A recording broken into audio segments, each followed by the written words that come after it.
Good afternoon. Today's theme, in my opinion, is extremely relevant. Why? Because as mankind develops, mankind has accumulated both the experience of the development of the world understanding and the experience of blocking this world understanding. If we analyze the last 3,000 years, then the starting point of this process can be considered 1375 BCE, when there was a serious interaction between the two ancient Egyptian hierarchies of Amun and Aton. And then tendencies for the formation of some hermetic knowledge began to accumulate, and artificial algorithms of blocking of world understanding for those who do not possess such hermetic knowledge.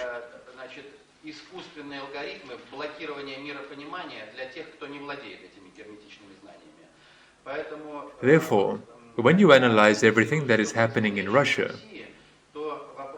the questions of world understanding become, perhaps, most acute, because there are indeed a lot of paradoxes. The average inhabitant of our country is 30 times richer than the average inhabitant of the planet Earth. That is, if we take gas, the first place in terms of supplies to the world market, 33%, oil, the second place after Saudi Arabia, gold, the second place after the Republic of South Africa, timber, us in Brazil, there is practically no commercial timber anywhere else, 45% of pines grow in Russia, and how to combine all this with the fact that our people drag out a miserable, sometimes beggarly existence. That is, apparently, something in the big picture is not right here. This is not a question of miscalculations in some kind of economic theories, errors of some ideological developments. No. Apparently, this is the problem of the absence of a global world understanding. That is precisely why such a lecture, I think, is extremely relevant. I want to say that the methods of blocking the real world understanding, they have been worked out long ago, and the best people of the planet Earth have comprehended them long before you and me. When you prepare some material, you just come across such quotes, which are very relevant. And only yesterday I read one link, which I will quote in fragments. Gautama Buddha, 600 BCE. I quote verbatim. Do not trust what you have heard, don't trust traditions, don't trust the rumors and opinions of the majority, don't consider that to which you are accustomed to be true. After observation and analysis, when it is consistent with reason and contributes to the good and benefit of one and each, then accept it and live according to it. This is an extremely deep and important thought. If a person begins to focus on the opinion of the majority, he falls out from the process of a serious global world understanding.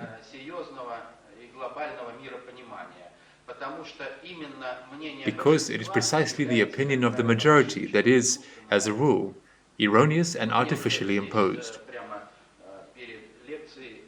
Here, right before the lecture, I was already asked the question, what is the point in this? Who needs to block the world understanding? The answer is simple. According to the data of the Reuters agency, today, life on the globe is arranged in such a way that 351 family clans have 45% of everything produced on the globe. The remaining 6 billion have the other half. It is precisely for this that it's done. A certain pyramid is built on the globe. From the point of view of knowledge and information, and from the point of view of finance, it is built in parallel. That is, there is a certain top that knows everything, and there is a crowd that it is important to disorientate. And then this crowd will be ethnographic raw materials that can be used for their own purposes. This is how the world works. And if you do not understand this, if you don't understand these schemes in relation to our country, then everything else is petty vanity. We are all divided into separate technological complexes. Here are chemists, here are physicists, here are special services. We do not even have a language of interdisciplinary communication. That is, as a whole, no one analyzes anything. Everyone is responsible for their own maneuver. This is the same as if we are on a ship. Each has his own cockpit, and everyone is told, where you are going, you equip your cockpit. And whether the ship is going to the reefs or to the bottom, it is not your question. This is approximately the situation we are in today. Today I will try to give you a lot of concrete, practical advice. But before moving on to this real practice, just a few introductory words from the conceptual apparatus. I do not classify myself as a theoretician, therefore I am not trying to go out to any strict definitions. If something interests you, you can look in encyclopedias. I would like to present all this at the level of really understanding these processes on a large scale. To complete the introduction, I will refer to other no less authoritative persons, in particular the Russian prophet Pushkin.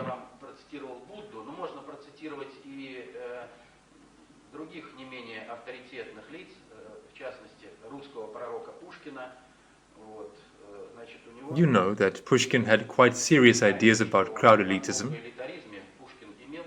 and he repeatedly touches upon this in his works. You recall?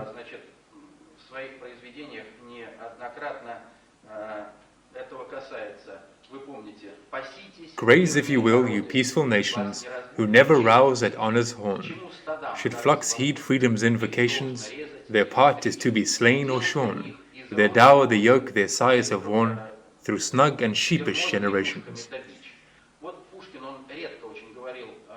Pushkin very rarely spoke openly. All of Pushkin's works are encoded information about the principles of the ways of governance towards the globe. But sometimes he spoke openly. He spoke openly, in particular, about the press. "'Tis to me of no concern whether the press be free to dupe poor oafs, or whether censors cramp the current fancied of some scribbling scamp." All other works of Pushkin are encoded images, just as you read the fables of Krylov. If a child reads and sees a fox, a crane there, then when you read you have different associations. The so-called second semantic line arises. In the same way, all of Pushkin's works, behind any image that is presented in the so-called Pushkin fairy tales, there stands a certain social global phenomenon. If Krylov presented it at the level of human characters, then Pushkin presents it at the level of global social phenomena. For example, Ruslan and Lyudmila. He sometimes wants us to understand the meaning of his works. Lyudmila. These are dear people, Slavic peoples. Where were they taken with the help of the beard, the famous symbol of the credit financial system? To the country of the Midnight Mountains, Switzerland, and so on.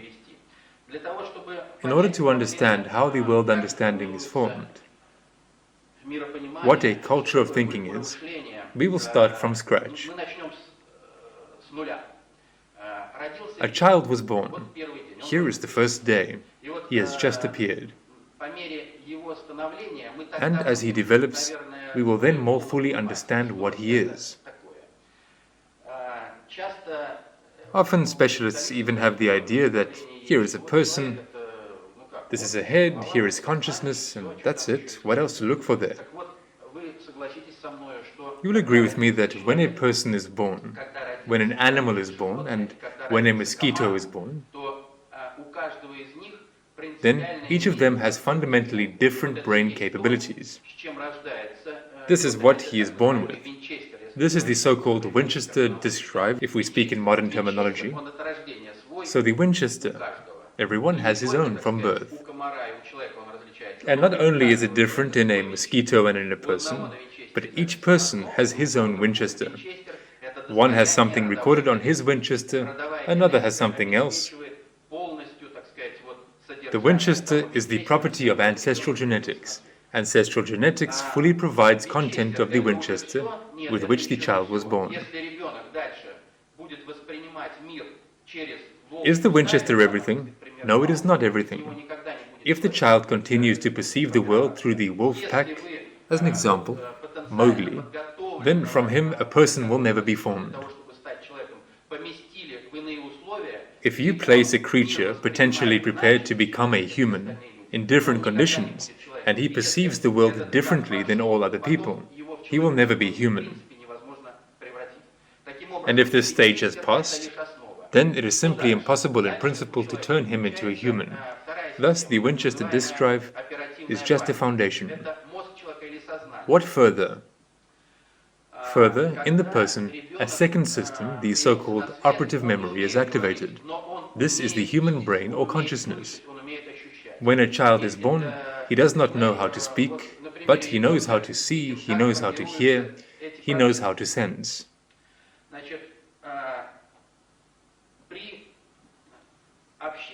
Using the example of a child, we see how these processes are formed.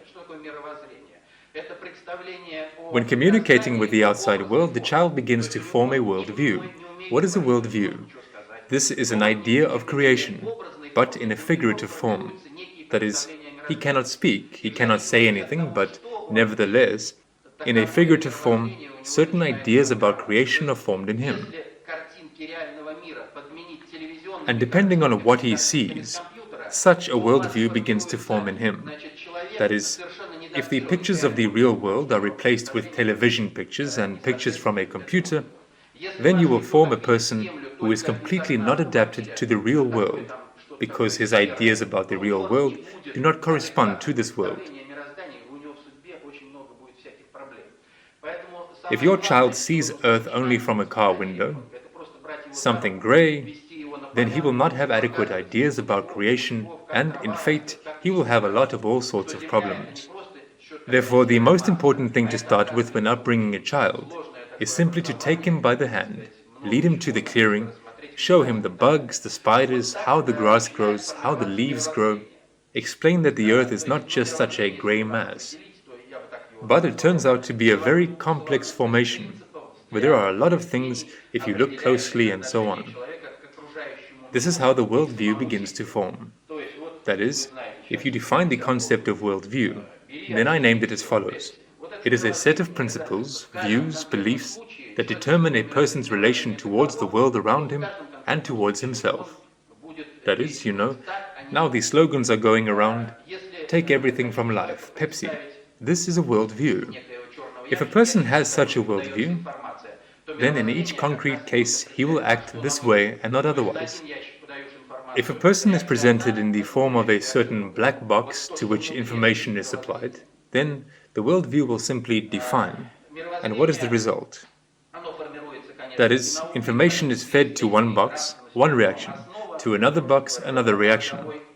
And what is inside? This is the worldview.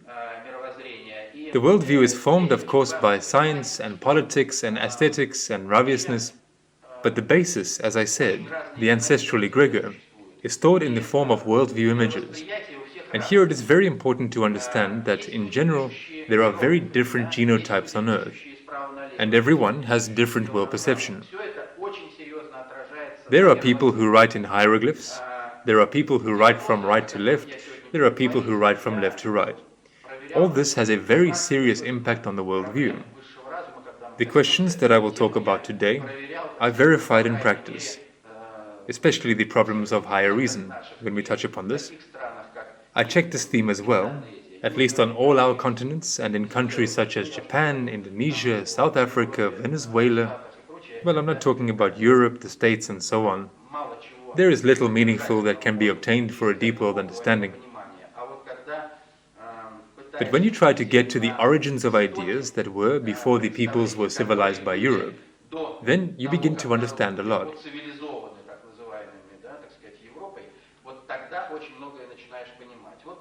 For example, Japan. I understood that one can perceive through words and one can perceive through images. The Japanese perceive the world through images. That is, their hieroglyphs are a certain simplified picture of how one sees life in a figurative form. And I tried to somehow understand with an example. But how does this happen in life? So, our translator, who has been living there for 15 years, speaks excellently the purest Japanese language, being absolutely European in appearance. She says, I usually give such an example in order to understand the specifics of thinking. I approach a Japanese man, and in the purest Japanese I ask him something. For example, tell me how to get there or how to get somewhere. He looks at me with clear eyes and says, I'm sorry, I don't speak English. I repeat to him in the purest Japanese, I'm talking to you in Japanese. Explain to me. And he says, I told you, I don't speak English. He says to her in English. And only from the third approach does she achieve success. Why? Because the Japanese think through images, and their words are secondary. When a Japanese man reads the text, he sees the text. The meaning is clear to him, but he cannot read it. In order to read it, he must open the dictionary, look, etc. So, when he saw the face of this girl, then there is an image and there is a standard variant. If the face is European, the person does not speak Japanese, and that's it. Words for him already mean nothing. They are not perceived by him. He sees the image, and for him, the meaning of what is happening is already clear. He made a conclusion for himself and behaves like that. That is, if a person writes from right to left, then this is a fundamentally different character. If you write from left to right, then you see what you have written and do not see the line that you will write. It is closed with your hand. From here, certain character traits are formed when a person is more predisposed to the analysis of what was than to the analysis of what will be. If a person writes from right to left, then what he wrote is already covered by his hand. He does not see it. But the line that he writes, he clearly imagines what will happen next. That is, these seeming details very seriously affect a person's perception of creation as a whole. So you and I understand that a child's worldview is being formed, but he has no world understanding. He doesn't say anything. Why worldview? Because 95% of information a person perceives through the eyes, and only the remaining 5% through the rest of the senses. These are touch, smell, taste buds, hearing, and 95% through the eyes, hence worldview. This is not entirely accurate because the rest of the senses also work to form this property, but nevertheless, the eyes are decisive here. So he does not have a world understanding. Why does the child have no world understanding? Because he has no lexicon. He sees, for example, a flame, and he knows that it's hot. But he knows this only at the level of images, and cannot express it in words. The word appears later in the child. A word is a kind of code, the main unit of language, which serves to name objects, events, phenomena of life. It is a code that is formed at the level of consciousness. But there is an image and there is a word. And it's very important to divide this from such a category as a concept. A concept is no longer words, it is no longer an image. A concept is a combination of words and images. Now, if there is a combination of a word and image, only then does a concept arise.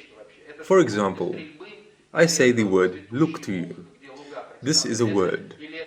But until the image appears, you have no idea. And I can tell you something further, but you won't understand what it's about. In general, what is this?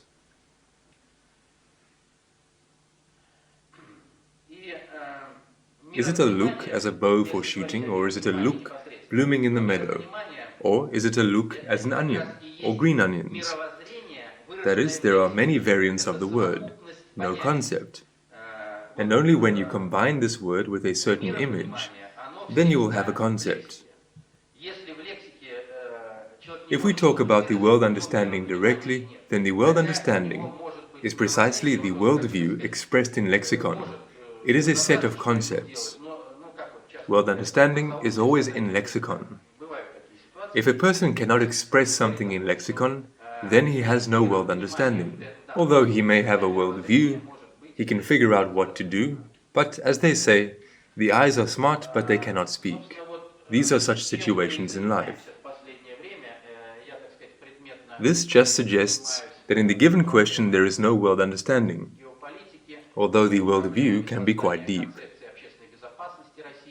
Recently I have been focusing on the problems of geopolitics, the problems of creating a complex conception of social safety of Russia. I've been doing this since at least 1989, after I had 3 direct meetings with Mikhail Sergeyevich Gorbachev. And when I realized that he had a very vague idea of what was happening, I then worked as the secretary of the Leningrad City Committee and made a decision for myself to leave the system.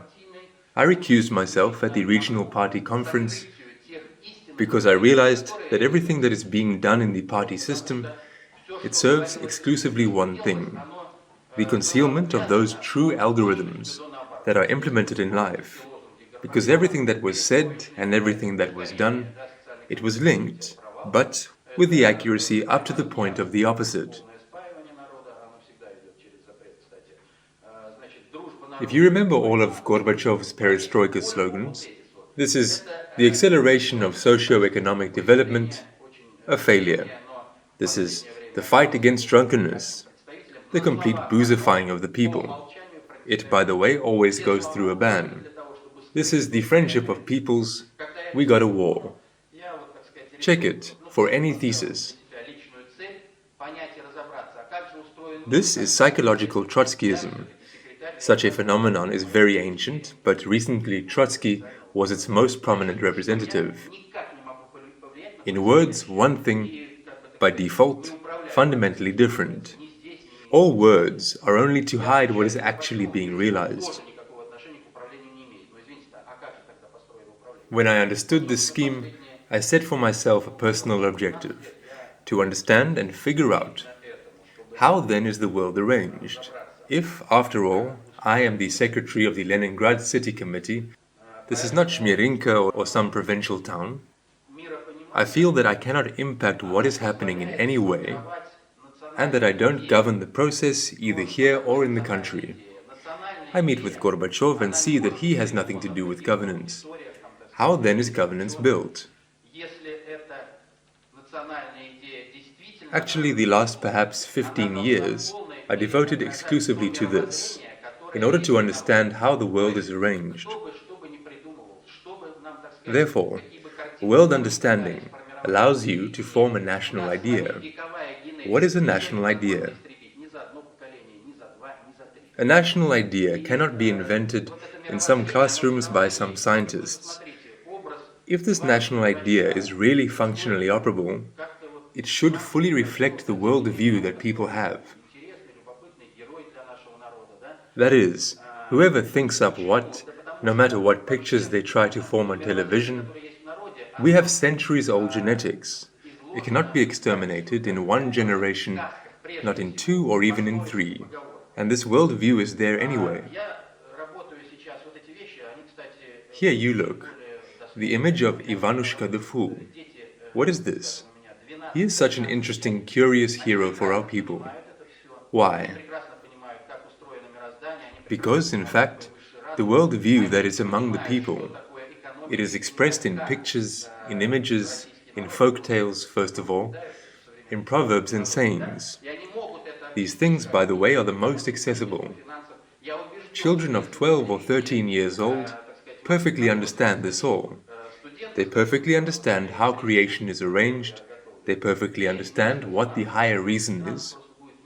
They understand what the economy is, and understand how the Russian people are simply rudely thrown under the bus in modern terminology.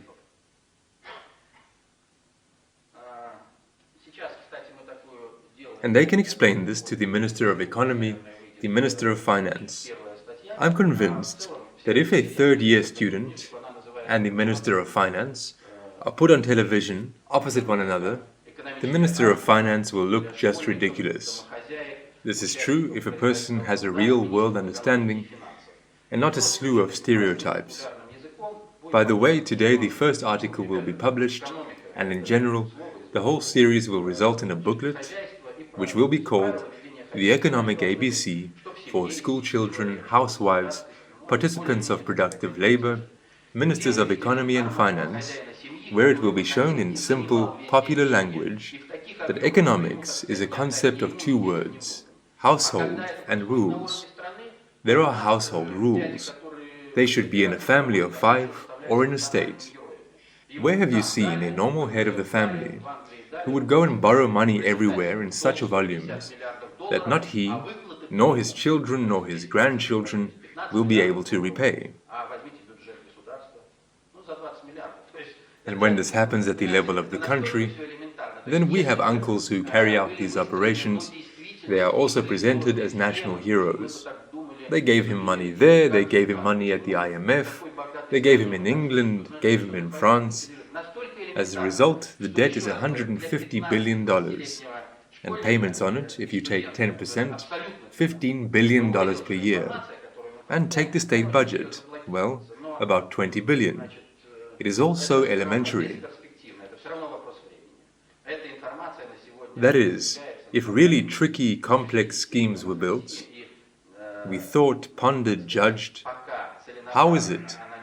Why, in such a rich country, we exist in such a way?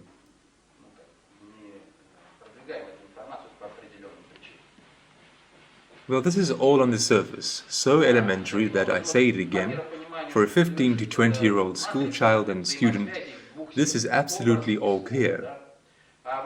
Another thing is that the information that we are promoting is very seriously blocked. But this is still hopeless. It is just a matter of time.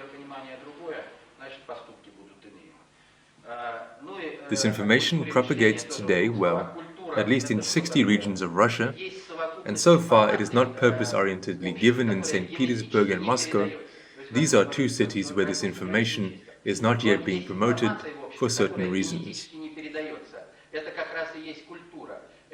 Thus, the world understanding is a matrix of interconnections in two spectra, the image and the word. And the expression of the world understanding is actions, behavior in response to the received information. That is, if the world understanding is one, the information has entered, the actions are one. The world understanding is different. This means that the actions will be different. Well, about the culture of thinking. What is culture? There is a collection of information in society that is not genetically transmitted. This is precisely what culture is. This is painting, music, sculpture, all other types of art. But when you look at our culture, you will see the dominance of biblical stories. Here, go to the Hermitage and have a look. 90% of all subjects will be on biblical themes. That is, what do we have? You and I have a biblical culture and the stemming from it biblical conception of governance, which is being implemented today in our country. I will not touch on the problems of conceptual power. This is a completely separate theme. It is very serious. If anyone is interested, I have several books with the title Conceptual Power, Myth or Reality, simply about the complex mechanisms of the ruin of Russia. I will leave them so that those who are interested can read. If culture is genetically non-transferable information, then the ability to assimilate cultural potential is genetically transmitted. That is, it depends on genetics. One has one ability to assimilate culture, while the other has others. It is in this that man differs from the animal world. In the animal kingdom, each of these specimens has the possibility to learn something only from their own kind, living nearby. That is, the kitten learns from its mother, but he cannot learn something from a cat that lived 30 years before him. This is in principle excluded. It is very important to understand that in order to form a literate world understanding, one should not try to go all the way from a monkey during his lifetime. For this, there is a culture in society, and each person has the possibility to learn a lot from the experience of all previous generations. And now, if he learns from the previous errors and mistakes, then he won't need to learn from his own mistakes. He can avoid them by mastering the previous ones. If we talk about the culture of thinking, then these are ways of processing information coming from the outside world into the psyche of man at its unconscious and conscious levels. Methods of processing of information are different for everyone.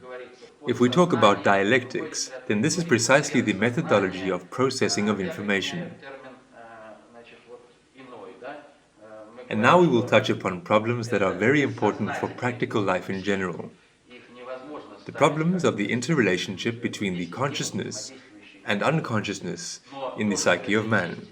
If we compare the possibilities of consciousness and the unconscious, then in one literature it says subconsciousness, in another superconsciousness. I use a different term. We say that these are the unconscious levels of the psyche. They cannot be put higher or lower. These are two systems interacting with each other. But of the fact that this is, sometimes even doubts arise about this. We are convinced by the example of a child, when he has no consciousness but already has something. Thus, in computer technology, consciousness is the operative memory, unconscious levels of the psyche are the hard drive. The possibilities of consciousness and unconscious levels of the psyche are fundamentally different from the point of view of information capacity and information processing speed. At the level of consciousness, a person is able to process information at a speed of 15 bits per second. That is, you can only imagine 15 pictures per second, but not more. The computer does not allow further. On this, as is known, the effect of a movie is built. When your picture appears 24 times per second, then you no longer see any of the pictures. You see a certain process, but you no longer distinguish the pictures. In addition, it is very important to understand that a person simultaneously, at the level of consciousness, can hold, depending on the intellectual abilities of the person, from 7 to 9 objects, and no more.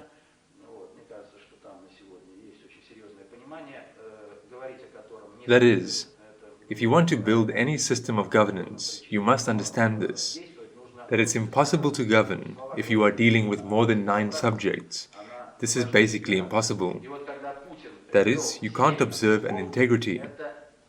That is, you have 25 regions. In one you need to reduce something, but you will not be able to provide how this will affect the rest. Therefore, very serious strategic decisions have been made recently at the level of the president. It seems to me that today this is a very serious understanding which should not be talked about. It would be wrong for certain reasons, but it's necessary to act according to purpose consonance. You can say only words, but purpose consonance is much more important. And so, when Putin introduced 7 districts, this is a fundamental strategic decision. If 89 subjects of the Federation are closed on the head of state, this is an inherently ungovernable system. That is, it means that the one who heads the system, he does not govern anything. A completely different algorithmics operates, into which he may not even be initiated. When you have 9 subjects of the Federation, or 7, then you can talk about real governance. 7, I think, is also no coincidence. Probably there will be 8 or 9 in the future. I'll tell you a very important thought. Now we are translating a work. While I'm not talking about it, we are getting very serious information from abroad, including translating it. We will translate one work, which is essentially the methodological basis of the entire theory that is used by the US Central Intelligence Agency. So from there I will give only one thought. Think how deeply they understand. They serve the information like this. Consciousness is just a new service for the unconscious levels of the psyche. Therefore, if a person thinks that everything is decided at the level of consciousness, he will never succeed. Consciousness is just a new service for the unconscious levels of the psyche. All human capabilities lie in the possibilities of using the unconscious levels of the psyche. I have given you data on the possibilities of consciousness. The possibilities of consciousness and the possibilities of the Winchester, unconscious levels of the psyche, differ from each other by 10 to the 8th degree. This is approximately, if we take simpler visual images, like a drop of water in an ocean. These are the correlations between the possibilities of the conscious levels of the psyche and the unconscious levels of the psyche. And therefore, to expect that you can solve everything and ensure everything, if you don't understand something, you need to rely primarily on the unconscious levels of the psyche. Then there will never be success either in the corporation or with you specifically. But the interaction of consciousness and the unconscious levels of the psyche, this also needs to be very clearly envisioned. Without delving into the theory of processes at the level of the theory of the brain, I'm trying to somehow present this in a figurative form. The interrelationship between consciousness and the unconscious levels of the psyche can be compared with the interrelationship between a pilot and an autopilot. Now, if your plane is flying, it can be governed by a pilot, but there is an autopilot. Autopilot capabilities are sometimes much more powerful than individual pilot capabilities. As an example, with our last IL plane that crashed near Irkutsk, this example suggests that had the autopilot been turned on, then there would have been no problems at all, but problems arose at the level of the pilot. There was a conflict situation and governance was lost. Therefore, it is very important to understand that we have a pilot and we have an autopilot. And you need to trust the autopilot very often. And it's very important because the autopilot has much more of an idea of what is happening than the pilot at the level of consciousness. There are two ways of developing a world understanding and assimilating by a person of everything that is on earth. You can try to pull everything that's included in the autopilot to the level of consciousness and assign everything to the pilot, and count only on him. This leads to processes like yoga. What is yoga? Yoga is an attempt to get everything out of the unconscious levels. These are simple practices, and if you sit and only do this around the clock, you can remember not only what happened yesterday, a year ago, but you can gradually reach the moment of birth and so on.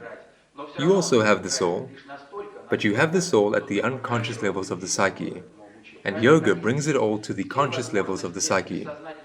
And then what? And then the roof blows off, because the possibilities of consciousness are limited, and such people are already little adapted to real practical life.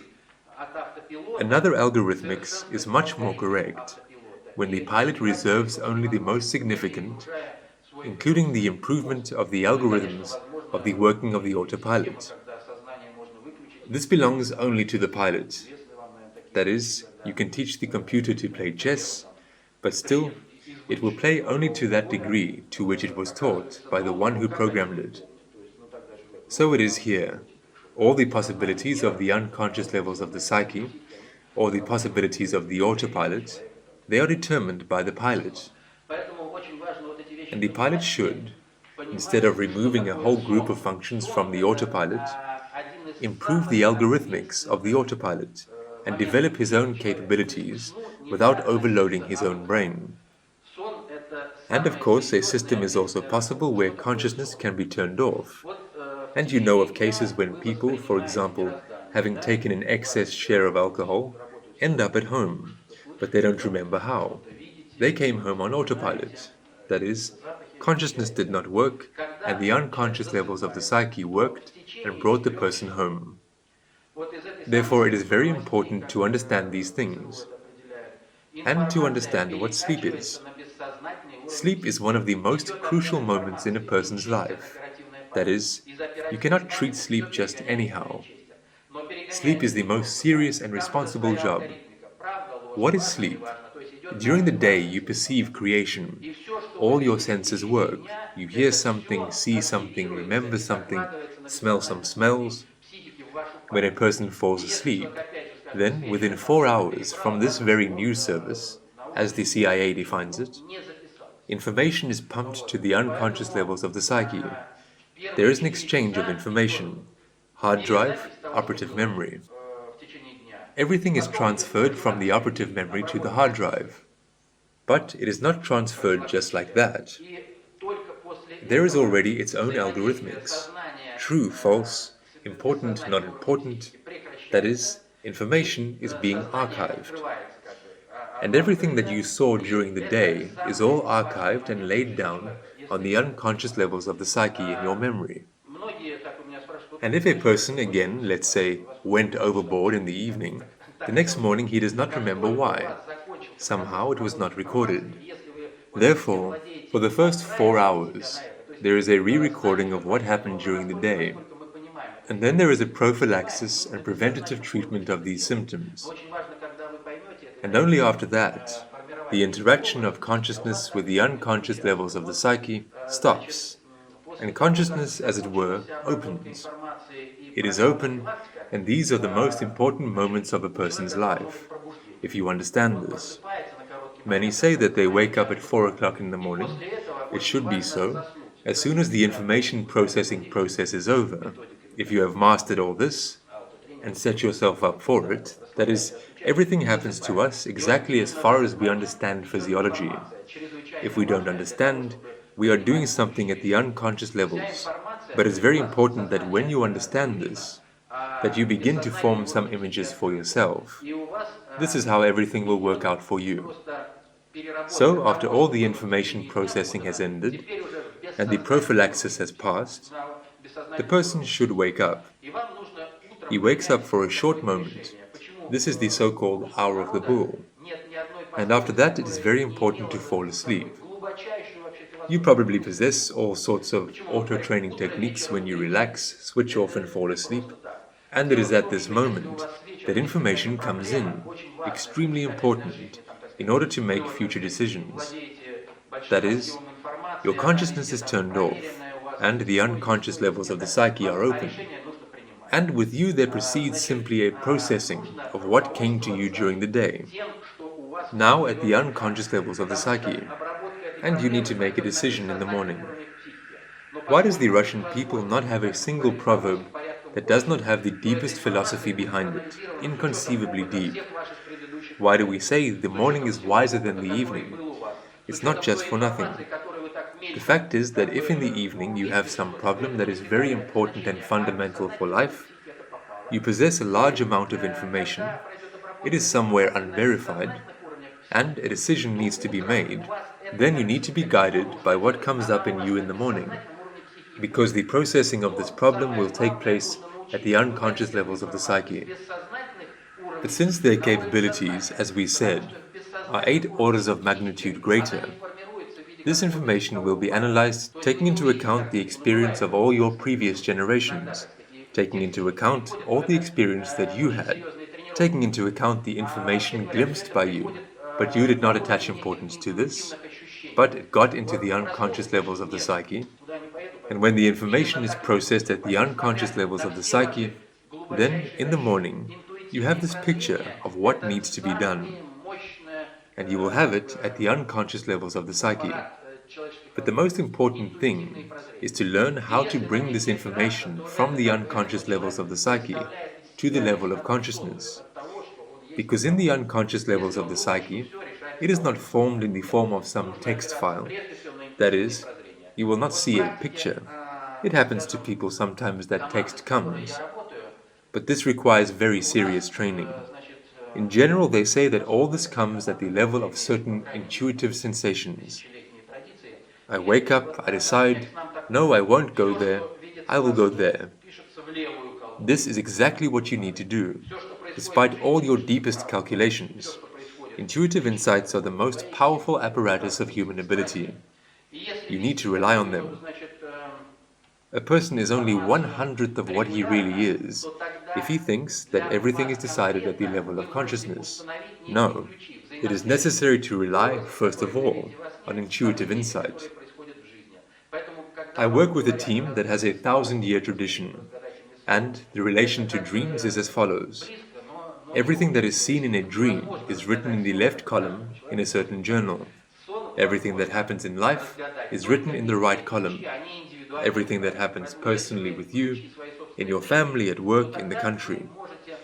And if you keep such information regularly, then for you specifically, you can establish certain keys of the interconnections of the images that you see in a dream with the events that occur in life. Therefore, when they tell you about the solution to dreams, it is kind of close, but not very. That is, it is impossible to interpret a dream for every person just like that. The dream can only be solved by having keys, and they are individual for everyone. Therefore, if you have revealed your own keys, then you can predict what is happening to you. And, anticipating some undesirable events, you can leave this algorithmics. Because in vain the fatalists believe that everything is already predetermined by fate, there is no need to resist. Far from it. Each person really does have a matrix of destiny, a matrix of predetermination beyond the framework of which he cannot go, but it is very wide. And within the boundaries of the framework of this matrix, there is a mass of keys. These are like railroad switches. That is, every day you come across some crossroad, and you can go here and there, and you yourself determine your destiny. And you need to shape your destiny at the level of intuitive insights. They can never be replaced by anything else. No calculations, no advice.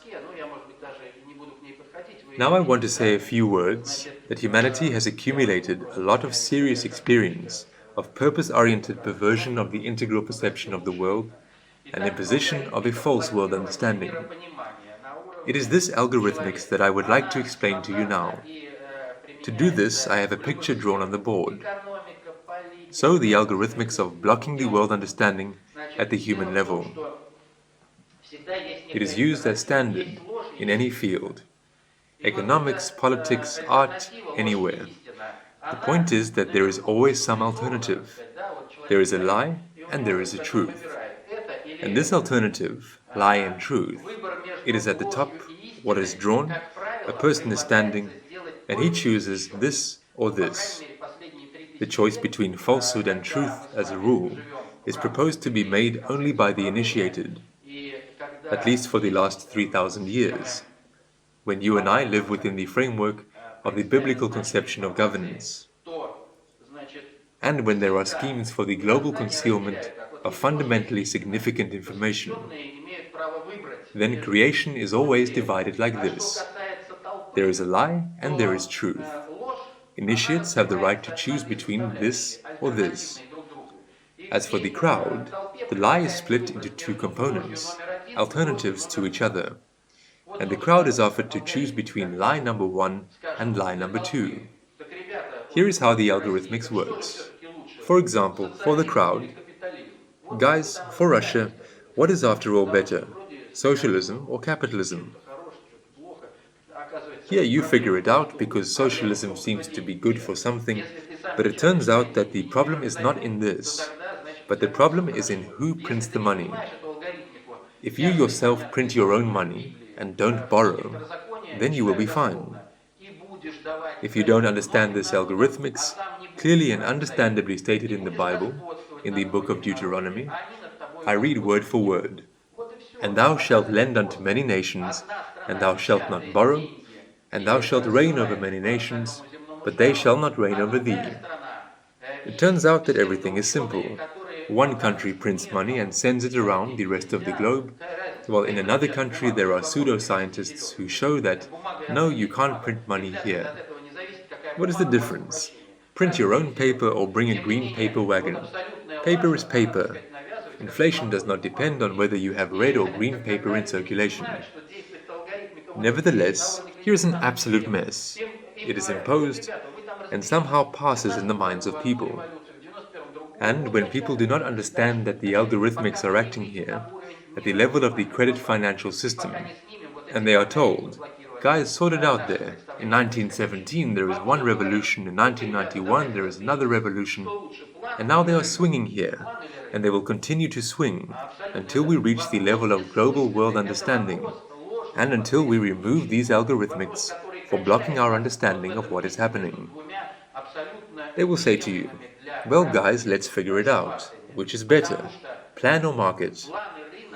And this is a pointless question. This is a false question in its essence. A question that swings you in this place between two situations that are absolutely unacceptable for practice. Because the plan and the market are two interconnected elements.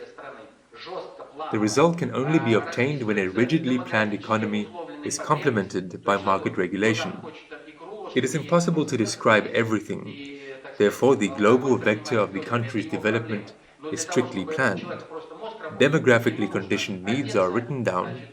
That is, those who want to drive a Mercedes take buckets of caviar, these are his problems. But in order for a person to simply have a brain to work, he needs to be dressed, shod, he needs housing, minimal food. The more you eat, the worse your health. That is, you need to know the measure. Undereating, overeating, they are equally harmful for any person.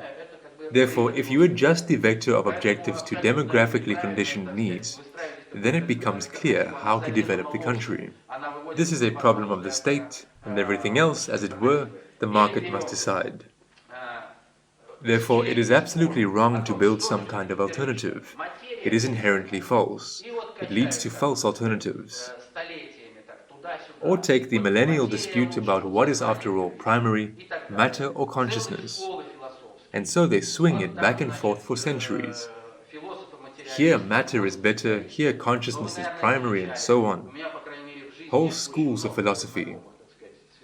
There are philosophers materialists, philosophers idealists.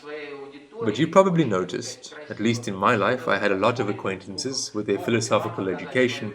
What distinguishes them is that they can talk very nicely in their audience, argue with each other, they can show you their erudition, but as a rule, in no practical matter are they stronger than those who have never heard of this philosophy at all. Why? Yes, because this is a purpose-oriented distortion of the world understanding through these philosophical schools. Because in reality, creation is arranged principally differently. Matter and information, matter and consciousness, these are inseparable substances. That is, there is no matter simply. Matter is matter only because it has some informational characteristics. If there are no informational characteristics, then there is no matter either. There is no information without a material carrier. Therefore, the question at the stage of its posing is meaningless. And if people begin to read and study these philosophical schools, then they fall under this algorithmics, and their true world understanding is blocked. Because they are slipped now one lie, now another, the holisticness of the perception of the world is violated.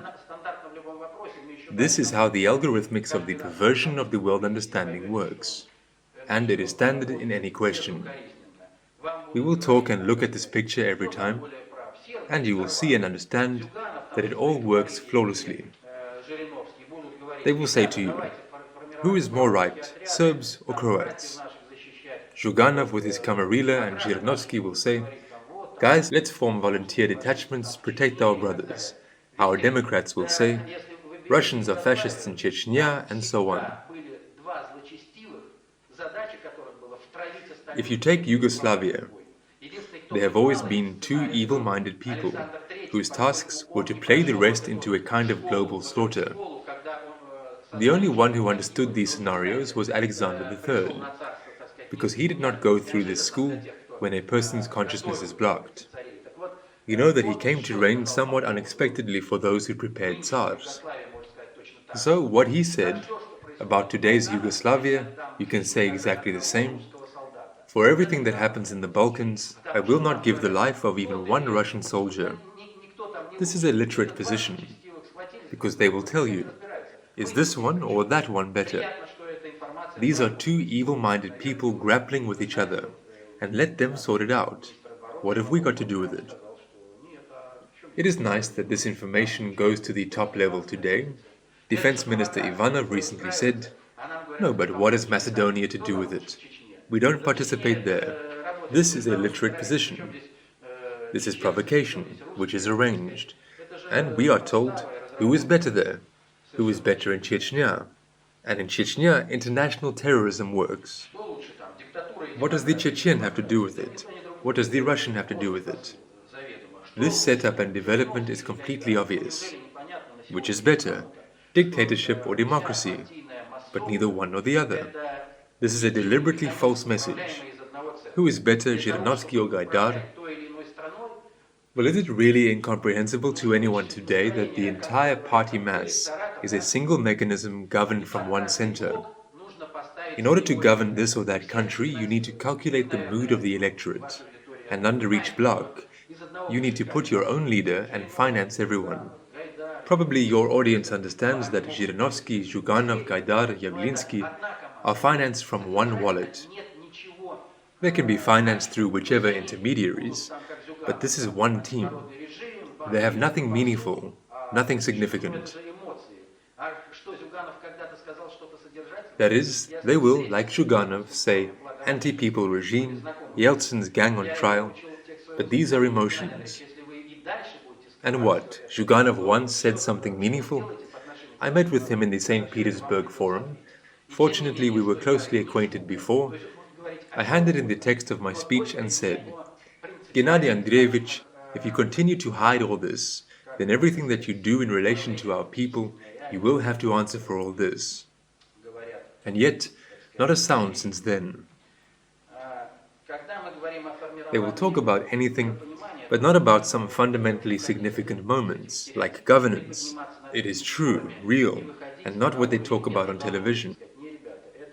When we talk about the formation of the world understanding, it is very important to regress from these stereotypes, rise above these disputes, and go to the level of methodology and say, no guys, this spectacle is not for me. You argue with each other, but I have a different idea of the world. I would like to note a very important point from the point of view of the formation of the world understanding. These are musical images. This is very serious. The only thing that works in culture directly at the unconscious level of the psyche is music. Regardless of whether you are listening to it or not listening, whether you want to listen to it or not, if you have a certain musical background, all this is directly loaded into the unconscious levels of the psyche. And then the algorithmics of your behavior, your worldview, will directly depend on what you have heard. You know that in ancient times, wars began through musical rhythms. Nobody said anything, just a certain rhythmics activated, and war began and so on. Therefore, the system of initiation through music is known. That is, if a child at a certain age is played some musical plots, then this child is egressed from this algorithmics, and in principle, it is impossible to block him. And this is done with the help of musical images. In my practice of communication, I have such people who were initiated through music. And music can be both a means of healing and a means of undermining genetics. This is very important to understand. Each person has their own genetics and their own resonators. And if you sometimes listen to music and goosebumps run over your body, this means that the rhythmics of this music is adequate to those genetic resonators that are characteristic for you. Other people in Africa, for example, have a different system of resonators, and for them these rhythms will not be adequate. Therefore, in no case in music should one succumb to any fashion. It's fashionable to listen to it, and I let my child listen to it too. It is very dangerous. It is simply dangerous for the health. In our system, there are so-called vocal therapy techniques. The fact is that all the vowel sounds of the Russian language, They are associated with one or another system. If you chant the sound E for a long time, then you will feel how your brain resonates under the sound. That is, the letter E is connected with the brain. A is connected with the region of the heart. U with the region of the lungs. O is the spinal column. If you pronounce these sounds in a chant, then you will feel how they are given to one or another part of the body. So if you are unwell or want to carry out diagnostics, then you can do it with the help of vocals. Just use a stopwatch to note each sound, how long you can sing it.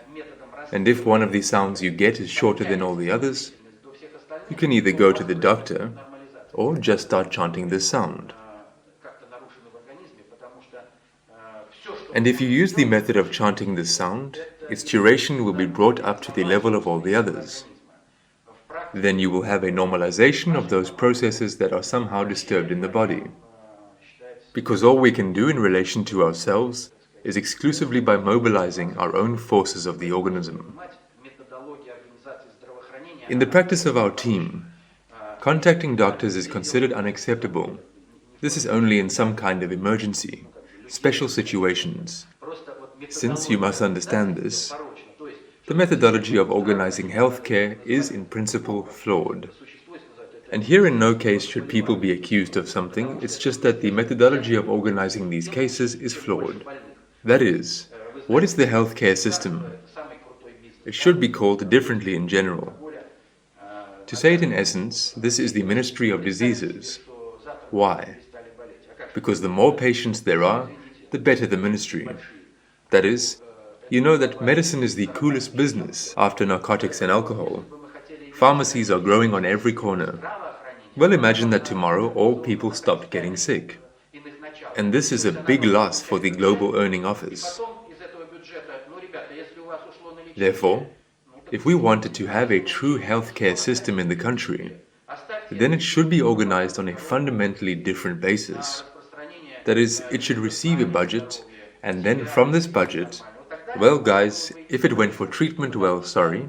If it didn't go to treatment, keep this money for yourself. Keep all the money to promote a healthy lifestyle, for the dissemination of some knowledge about health. Provide yourself normally. Then it would be possible to go to the doctor, because he is interested in your health. When you go to the doctor now, he is interested in making sure that you are not ill at the level of consciousness. That is, this is all going on at the level of unconscious algorithmics, and it really works. Therefore, it is necessary to be very careful with the system of official medicine. It is very important for today, especially in your affairs, to take into account and know all the principles of programming the psyche of man, all the methods of social magic, television sorcery.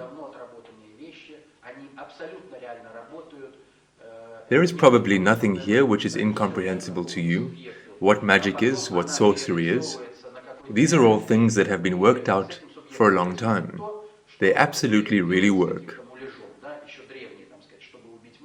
This is some kind of informational laying out, referring to some subject, and then it is redirected to some real subject. And with this subject, there takes place that which one did with some kind of dummy back in ancient times. For example, in order to kill a mammoth, they first portrayed some kind of replica, fought with it, and then they had all this information laying out in real life. In Rus they say, tell a man 3 times that he is a pig and he will grunt. This is really so, because the most important thing is the formation of thought forms. In life, in the material world, nothing happens, no events appear until a certain thought form takes shape. That is, if there are some people who wanted acts of terrorism to take place on the 20th of such and such a month, then 2 weeks before that, it's necessary to start talking about this and form corresponding thought forms that on the 20th, someone, somewhere, there will probably be terrorism there. If we talk about it, it will happen. These are the tried and tested techniques of very ancient social magic. These techniques are most clearly presented in the little golden calf. The little golden calf is a kind of social magic in relation to the ongoing perestroika. That is, Ostap Bender is the hero of today with his 120 relatively honest ways of making money. Ilf and Petrov were initiated people, and they, in an artistic form, reflected some global social phenomena that occur in life. In chapter 21 of The Little Golden Calf, which is called The End of Rookery, you can see the following plot. The restless mind of Chamberlain Mitrich languished with idleness, and he noticed that the old woman next door was pouring kerosene into her oil stove, and he thought that she would probably burn this house down. He ran urgently to the insurance office, insured all his property. The rumor about this swept through the entire suburb. People began to insure their property, then take it out for friends and relatives. And then a quote. Everything was clear, the house was doomed, it could not avoid going up in smoke. And actually at midnight, the apartment flared up simultaneously in 6 different places. This is a situation that should not be taken as a joke. Through such things, the most globally serious information is given. In reality, this is how governance towards processes flows. If you see, for example, a car driving down the street, be sure that before this car appeared, the idea of this car appeared, an image appeared, drawings appeared. Had there been no idea, there would have been no car. And any events are the same. This is programming in its purest form. Here, for example, about today's affairs, Listiev, everything that happened to him, he built it himself. All thoughts and words must be taken very seriously.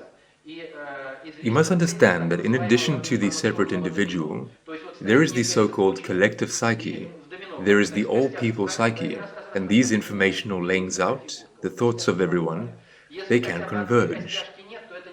And the principle of the so-called informational domino is known. That is, there is a certain chain, and in the domino, as is known, the knuckle is dropped, and the knuckles go, once, such a figure appears, the knuckles immediately fall into place. If even one knuckle is missing, then this does not happen. In the same way, in thoughts and words, there is a certain collective reason. In this collective reason, this link is missing.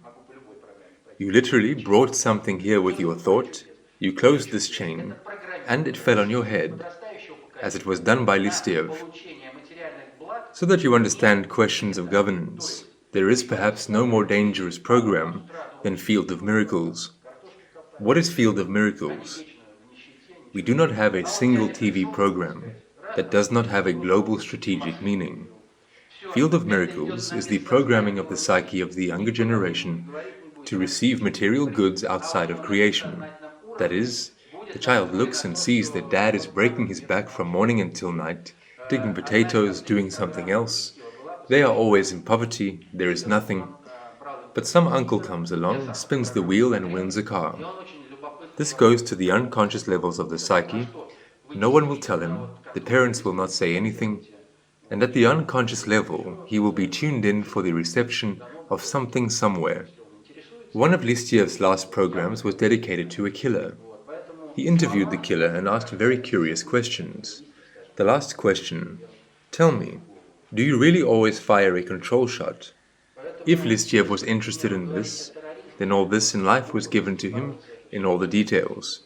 Therefore, words, they generate the events that Listiev brought down on his head.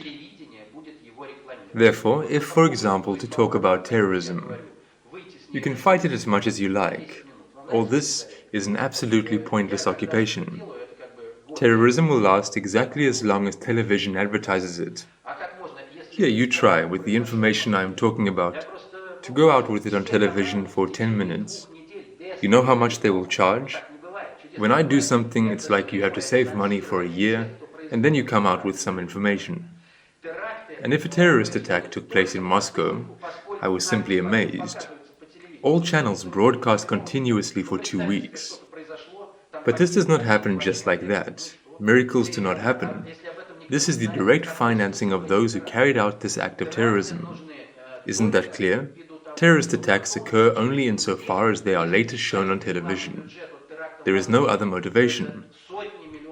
Well, imagine, something happened, 1 or 2 people died. So what? If no one knows about this, what is the point of these attacks?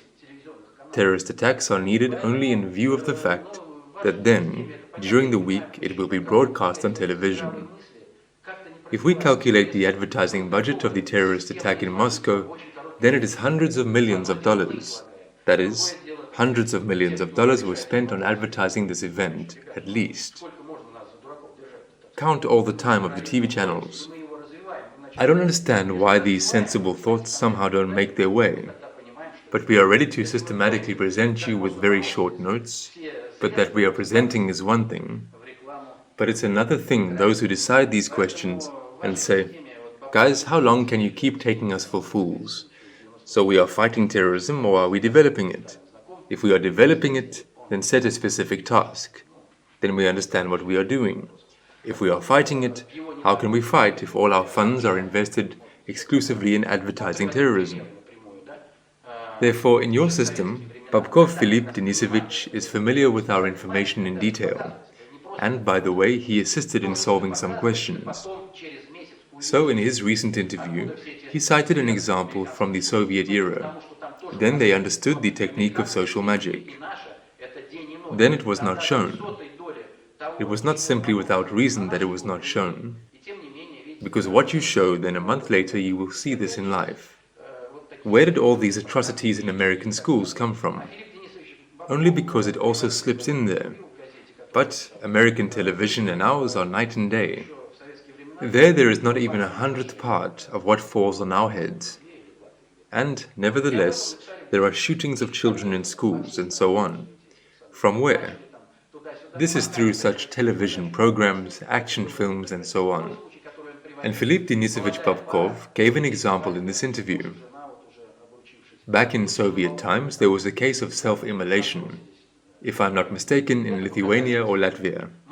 And they wrote about it in the newspapers. And so it went. These events went all over the country.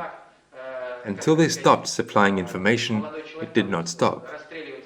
The second case that he cited, a young couple went out onto the balcony on their wedding day and threw themselves from the 9th floor and died. It was shown on television. And there instantly started a series of the same events with newlyweds all over the country. If you are shown a case of how a young man shoots his colleagues in the army, this is the programming of these events. You understand that if it is shown on television, it costs a lot of money. Shown for what? In order to repeat these cases. How does it work? A soldier sits relaxed and gazes at his television and sees it all. And for him, all this is driven into the unconscious levels of the psyche. And tomorrow, when the next day comes, out of 100,000 people who have viewed this news, one of them has a difficult everyday situation. When his hands are also tied behind his back, something else, and from the unconscious levels of the psyche, the algorithm which he saw on television is activated. And exactly what is shown on television will happen. This is the ABC, without understanding which, talking about the fight against terrorism, except for laughter, evokes nothing in those people who are engaged in real governance. And not at this level here, trying to pump something. I have touched upon the national idea in a nutshell. I really want to emphasize to you the paradoxes of the image of Ivan the Fool. This directly reveals the world understanding which is characteristic of our people, a different world understanding. When I was working with children, a 5th grade girl brought an essay. They were asked at school to write an essay, how do you understand the image of Ivanushka the Fool? And so she writes an essay, composes a fairy tale. The overseas knights have gathered, the king gives his daughter to the one who wins all battles. Our fool Ivan and 2 more knights reach the final. And here is the last test. The river. They are on the other side of the river and start to swim. Whoever comes first becomes the husband of the king's daughter. They swim, Ivanushka rushes forward, and at this time a boat passes and a child falls from the boat into the water. Ivanushka, since he is a fool, turns aside and begins to save this child. He saves the child, returns him to the boat, and comes last. As always with children, a happy ending. The king's daughter breaks free from the hands of the winner and runs to our Ivan. You see, for a different world perception, he is a fool, because there is a specific task and it must be solved. But in the worldview of Russian people, this is normal.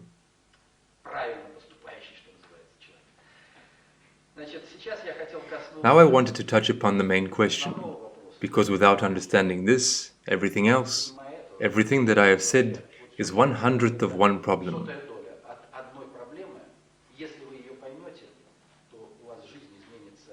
If you understand it, then your life will change in a fundamental way. I say this not for nothing after having read something. I say this having checked everything from beginning to end in my own life and the lives of my loved ones, family. This is the concept of religions. When you start talking about religion, people say, well, religion. Do not dismiss it like that. For millennia, certain institutions have been working in parallel with your system, which is tumbling as it is, and for some reason that system is standing still. Therefore, it will not be possible to brush it off. If you really want to understand something, you don't need to say, well, religion, God, all this does not concern me at all. This is the deepest illusion. This suggests that a person does not want to form any kind of world understanding at all. It turns out that the deepest illusion is formed at this level in the part of the question about God. Here too, there is a truth, and here there is a lie. And here are two lies about God. Between them they swing us.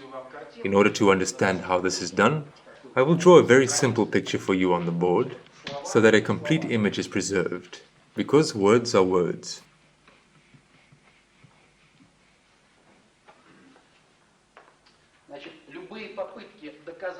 Any attempts to prove that God is are absolutely fruitless and meaningless. Any attempts to prove that God is not, they are just as completely fruitless and meaningless. Neither one nor the other is in principle provable by logical means. Therefore, one cannot relate to this at the level of reasoning and theory. You just need to observe and comprehend, and you need to verify it all on yourself. If you are really interested in this, start checking this algorithmics. Everything will be clear to you, and everything will work for you from what I will say now. These things are available as a rule to a greater or lesser extent for those who are tech-savvy people, who think that they do not believe in God. Now, if a person believes in God, goes to church regularly, it is much more difficult to work with him. If I give this information somewhere within 3 to 4 hours, then as a rule people understand this. But you see, today's lecture is just informative. I do not set it as my objective for you to come out and understand everything. I set one objective, for you to try on some questions, some problems. Ask yourself the question, listen, maybe there really is something here. If you have such questions, then further circumstances will develop in such a way that you will get access to this information. How does creation work? Creation is the biggest secret that is hidden from humanity, and a lot of money is working for this. Intellect in the universe is hierarchical, and there are some discrete levels that do not communicate with each other.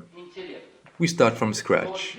If we take the axis of conditional intellect up like this, then here we mark the 0 level. This is mineral life, that is, stone, asphalt, minerals. They cannot perceive any information from the outside and do something with themselves. If you take the next level, for example, a head of cabbage or any flower on the window, you will agree that this is no longer a stone from the point of view of conventional intellect.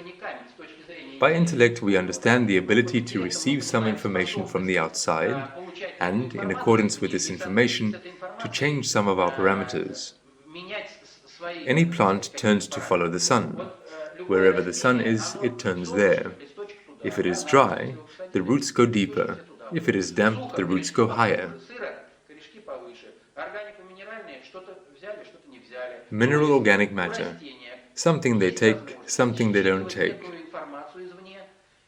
Plants have the ability to read certain information from the outside and, in accordance with this information, to take these or those actions.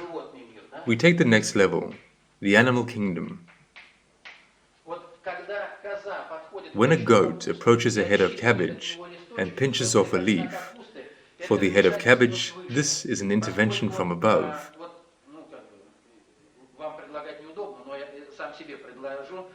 Because if you imagine yourself as the head of cabbage, there is a certain perception of the world. There is a perception of moisture, air, sun, and something else. This is everything that the cabbage understands about the world. And suddenly, once, everything seems fine with you, but a leaf is gone. But a head of cabbage in principle cannot have any idea of such a creature as a goat, because this is a contact with a higher level of organization of intellect. And from this level in principle is not cognizable. This is simply a property of creation. We take the next level, man. Man has a different level of perception of creation, has a thinking ability and so on. That is, even if 10 dogs get together, they will never understand who you are.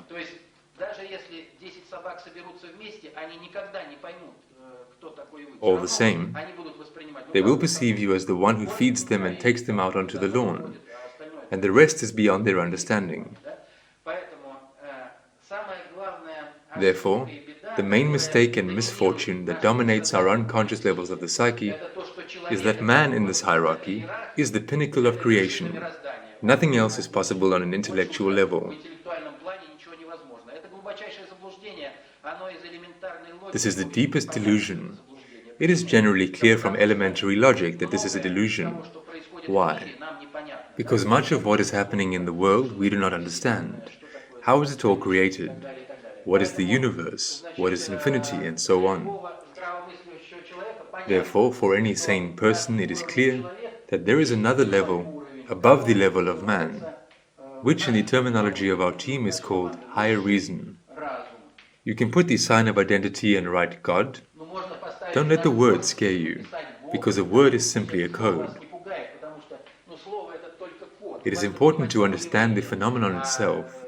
Probably it is more correct to understand the higher reason, because God is precisely vicious stereotypes, deliberately embedded in our consciousness, so that we do not understand how creation is arranged. The higher reason communicates with the person through messengers. Among the messengers were Moses, Buddha, Christ, Muhammad. At different times they were given absolutely one and the same information from one and the same center. I know the Quran by heart. I can quote the Bible to you in many places. We have studied this thoroughly and in detail. After Christ, everything in the Bible was rewritten. Everything in the Bible is after the Nicaean Council. This is 300 years later.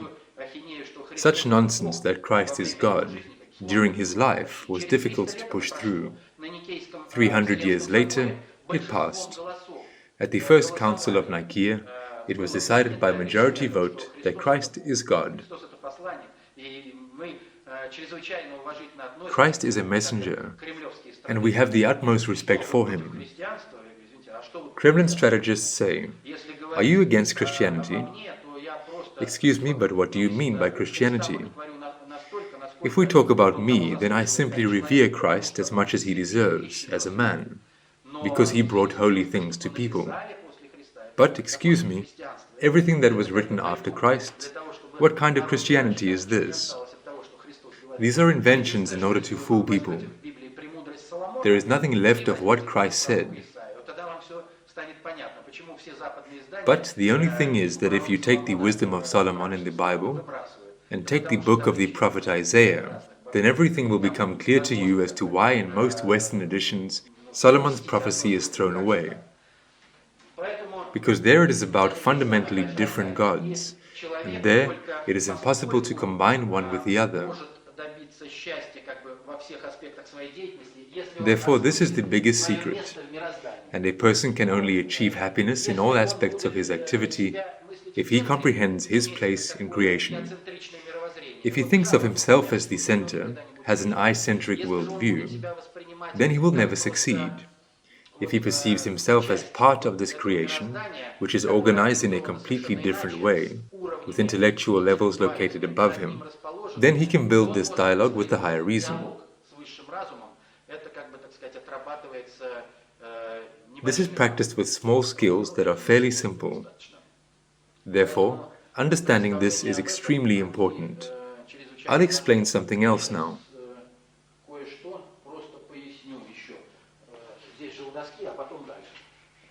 What is the higher reason? God, you can call it whatever you like.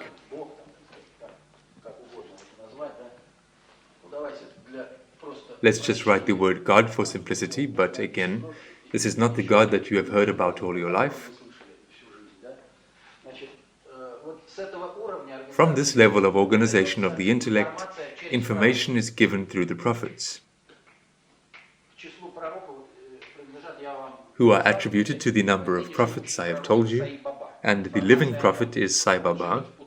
He lives in Puttaparthi in India, and information about him is available on the internet at bog.ru. I had a lot of mystical phenomena in my life after I began to deal with the issue of God. I drove with this question around the globe, checking these questions specifically in order to understand how the world is arranged.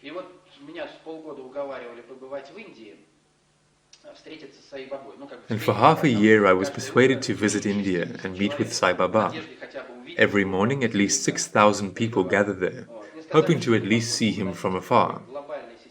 I was told that since you are connected with such a global system of representation of creation in Russian civilization, I am involved in this knowledge because our team to which I belong is engaged in this, and therefore I possess this information.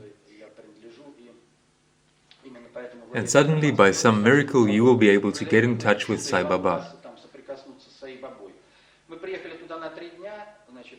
Everyone comes there for a month, 6,000 people, 4 stadiums.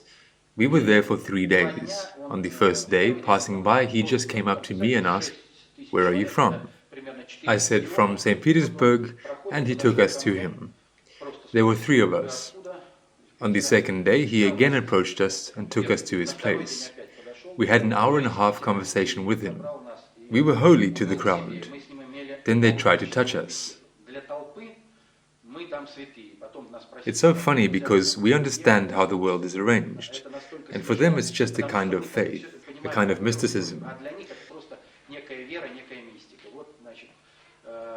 We realize that Sai Baba immediately fixes these egregorial connections, understands what information we are connected with and what lies behind it. There was a very serious conversation. So I wanted to say from this picture that each person is given the opportunity to directly communicate with God. Prophets exist to further feed a person's information.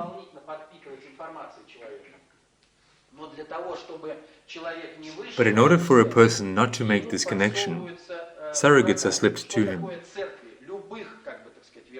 What are churches of all denominations? Muslim, Christian, Buddhist, and so on. All churches are designed to hide the true ideas of man about creation and about the higher reason.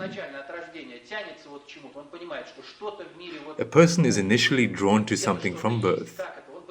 He understands that there is something in the world somewhere, and he tries to comprehend it. The church are brokers who make money on the idea of God, and nothing more. Come to me, give money, and I'll organize everything for you. The closer you are to the church, the further you are from God.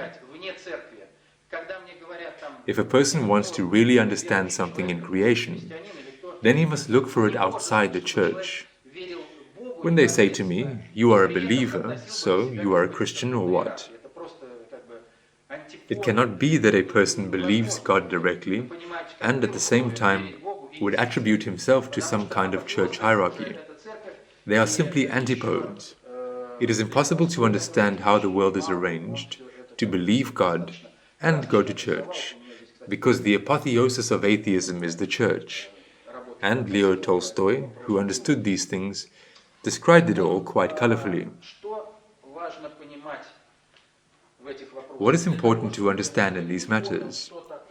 In order for a person not to understand what God is, I will take the previous picture. This false alternative has been slipped into him.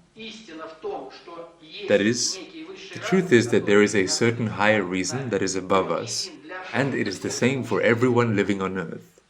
And the lie is that there is no such one God for everyone living on earth. This is the truth for the initiated. So is there a higher reason or not? And what is for the crowd? And the crowd is taken here to this level. Lie number one is slipped to it. This is materialistic atheism. There is no God, no messengers. The person is simply like this. He simply eats, sleeps, and that's all. No, excuse me, this is not how the world is arranged. And the soul is not at all some kind of mysticism. Our body is a temporary container for the soul. Materialistic atheism claims that there is nothing, neither God nor messengers, but only the material world. And there is a second type of lie. This is idealistic atheism. This is the substitution of a kind of surrogate for ideas about true God, about the higher reason. To some, to slip Christ in the form of God, to others, to slip Allah, and to others still, someone else. For what? But in order to push people into wars. You will not find one military conflict which would not have been involved in this. These have Allah, these have Christ, these are Huguenots, and these are Catholics. Why implement all this with the help of the Church? Only in order to clash together entire peoples with their heads. What is happening in the world now? A global clash between Russia and the Islamic world is now being prepared on the globe. Everything that is done in separate parts is a little warm-up, a little pre-tuning. The main thing is to play off Christianity against Islam on a large scale. What are we doing? We show that, as it turns out, the Quran is actually our book. What is happening in Chechnya is simply not close to what is written in the Quran. It is impossible to talk about the Quran by some pictures on television, by some rumors. In order to understand the Quran, you need to take it and read it. Another thing is that it's presented in a form blocked for direct perception. That is, the Quran has 114 surahs, and they are presented like this. First the largest, then shorter, and they were given to Muhammad in a completely different sequence. If you read the Quran in the correct sequence, then a lot is revealed. In many places in the Quran, Jesus is like an absolutely holy person. Therefore, we study absolutely all the scriptures. We do not see any difference between them except for the perversions that have been introduced into them. If something is locked in one of these scriptures, then it will never come to a true world understanding. If you have an idea about the arrangement of creation, then prayer is nothing more than a mental appeal of a person to this higher reason. You just need to understand this phenomenon. You can contact him in the forest, by the river, in your apartment. That is where you feel normal. And the most curious thing is that if you start to understand this and do it, that is, make prayers, then your prayers will begin to come true. That is, it is impossible to prove it logically, but it is so. This has been verified many times by all our people. If you turn with prayer, but not with some selfish problems of your own, if you see some kind of unpraviousness, if you see that something is wrong, and you turn with prayer, then it starts to come true. What is prayer? These are by no means some thoughtless canonical texts learned by heart. This is simply an appeal in your own words an appeal to this phenomenon which we are not given to understand. This is something for us that is uncognizable. Like for the head of cabbage, the goat is uncognizable. But the facts of turning in that direction, they all come true. I just say this from my own experience, and this algorithmics of interaction, it exists, there are many ways to violate it. Well, the first thing is when a person is being driven to church. Where does the church lead? The church leads you to egregorial levels, but by no means to God. Therefore, this idea is fundamental. Without understanding it, everything else is difficult to understand and perceive. To give some personal examples, this is not very indicative. The fact is that the manifestations of the higher reason, in relation to each person, they are absolutely individual. That is, there are no repetitions. God is not a magician who comes out and arranges general performances for the crowd. No. Each person is given this only to the measure that he believes and understands it, and refers to it. Just 3 days ago there was a dispute with the former vice-rector of the Institute of Culture. His life had already made him understand. He had many situations to understand what, from there, works. He says to me, "Well, I understand that there is a higher reason, I myself was convinced of this, but you are in vain absolutizing the possibilities. It cannot reach every person." Stop. This is the worst thing. It is very clearly necessary to distinguish between faith in God and faith towards God. These are completely different things.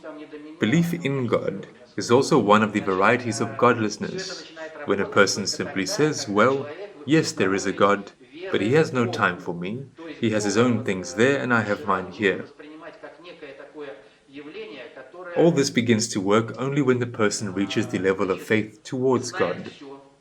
That is, God, the highest reason, must be perceived as a certain phenomenon, knows everything about you, knows more about you than you can imagine, and wants dobro for you. He is the most dobrous, most caring. God always speaks to people in the language of life circumstances. All the chance happenings that occur with you are akin to a conversation from above. That is, if a person stumbled, fell, something happened to his car, you need to sit down and think about the reasons. If you start connecting these things with your life, then you will understand this whole logic. Who and how is talking to you? I say again that from above it is always spoken exclusively in the language of life's circumstances.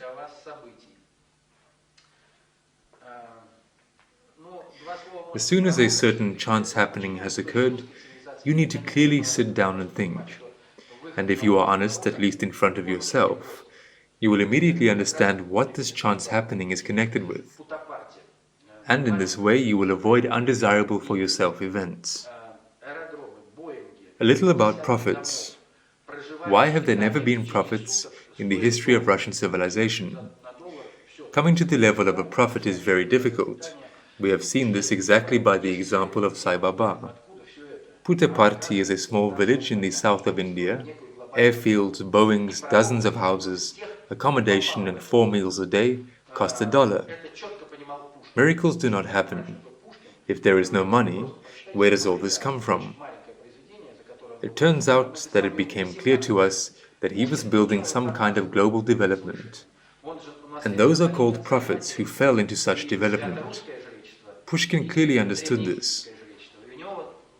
For you to understand who Pushkin is, just read Gavriliada, a very small work for which he was convicted. He wrote it at the age of 18. Pushkin received information from above. He also inherited through his father and mother both the Holy Russian Zhretsud and the ancient Egyptian Zhretsud. And on his hard drive there was such a convergence of information that allowed him to come out with this. What does the plot of Gavriliada mean?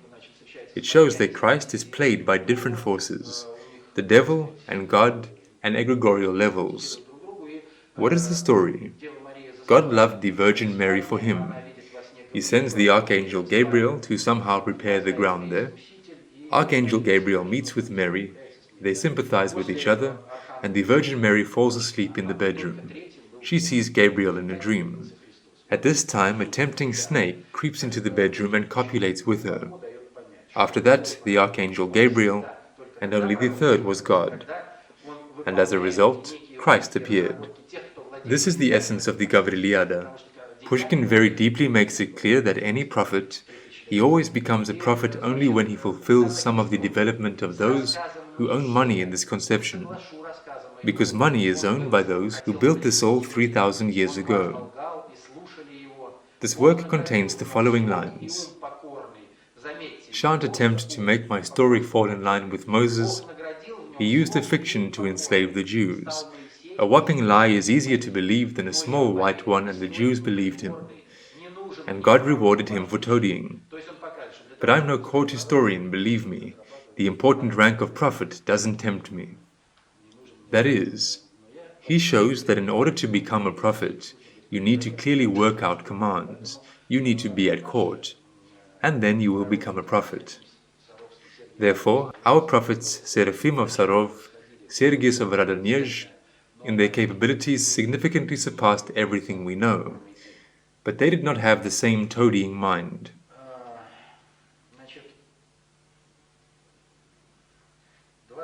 Now there is a bit of such a practical plane in families.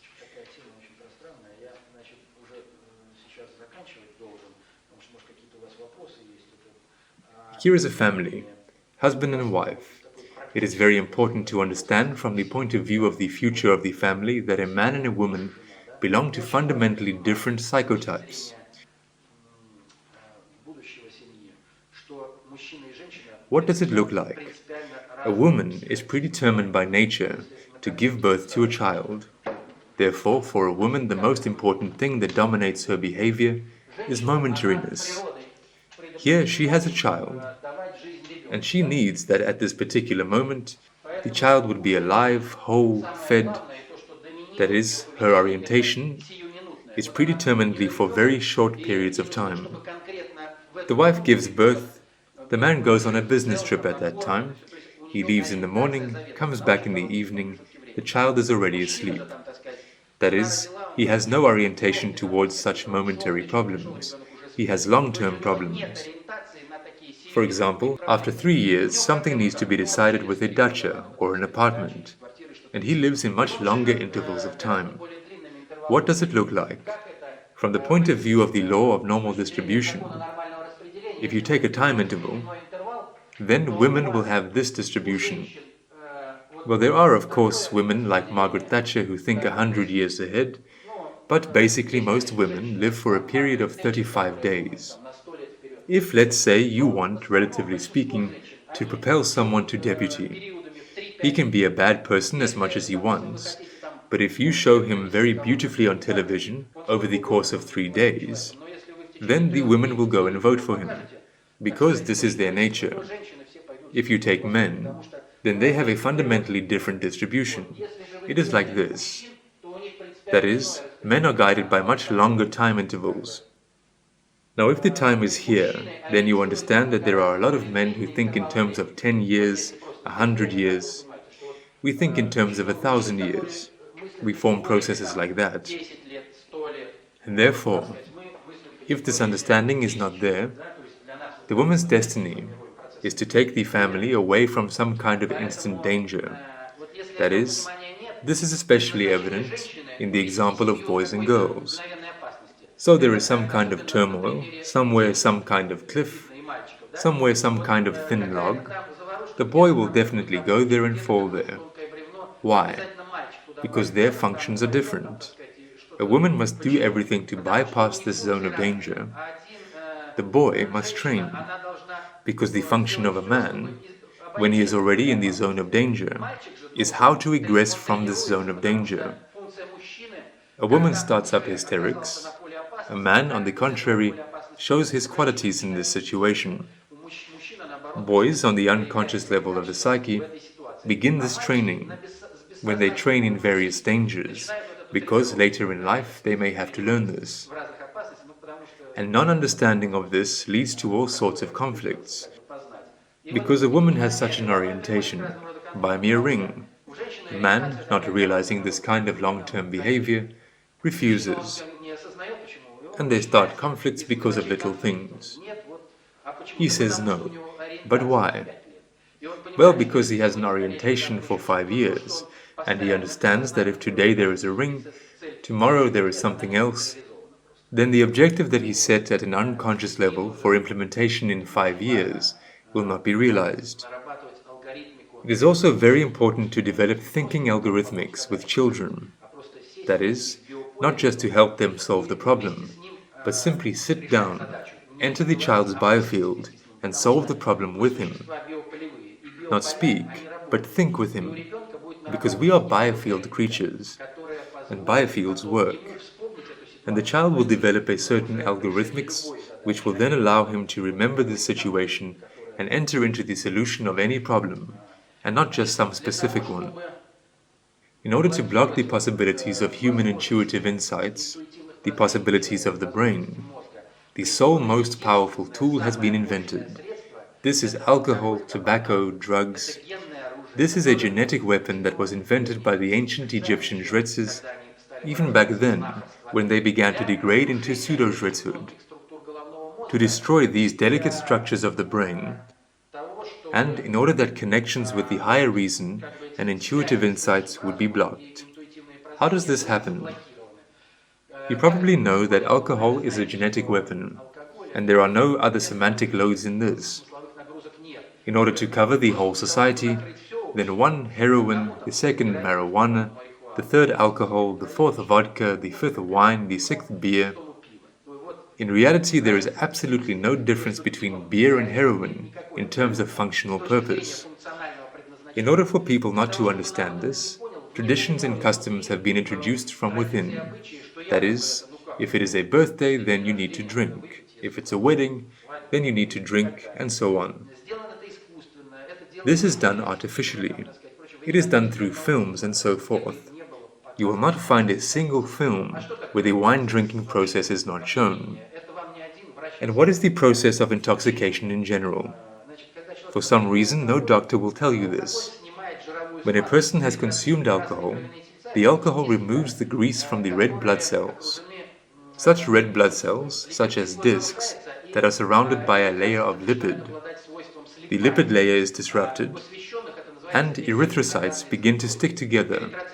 The initiates call this the grape bunch effect. The erythrocytes do not flow in separate pieces, but in bunches, and when they enter the fine structures of the brain, they are there physiologically stuck in the thin vessels, precisely in these fine structures of the brain. And when they get stuck there, the blood stops flowing to the neurons that remained behind this thrombus. Therefore, in reality, the state of intoxication is nothing more than the cessation of blood supply to the individual microareas of the brain. As soon as the blood stops flowing, the head begins to rattle or buzz. In fact, after that, what happens? These are the erythrocytes to which the blood supply has ceased. They physiologically die, and dead tissues form in the brain. About 1 million neurons die from 100 grams of alcohol. And in total we have from 20 to 40 billion of them. 1 million seems to be a little, but they break these long chains. And after that, this formed dead tissue must be removed so that the person does not die. These are also defense mechanisms that work like that. I will cite such a physiological phrase. Speaking at a large forum in Japan, I also cited it to show that they do not consider us suckers, that they understand a lot in Russia, although so far it has not been given to say it out loud. But nevertheless, you cannot hide the cat in the bag. I gave them this phrase. Everyone who has consumed alcohol the next morning urinates with their own brains. This phrase sounds so physiological, and the doctors told me that it is absolutely accurate and impeccable from the point of view of physiology. That is, ultimately, the dead brain is removed with urine from the organism. and holes remain in the brain, which are perfectly visible under a microscope, as if a moth had devoured it. I was introduced to this information only later. It was impossible to live and not drink in the party organs. The first connections with something, they appear 3 years after the last sip of alcohol. Alcohol can be defeated only at the worldview level. That is, when you say that yes, it is a genetic weapon. I drink and I also pay.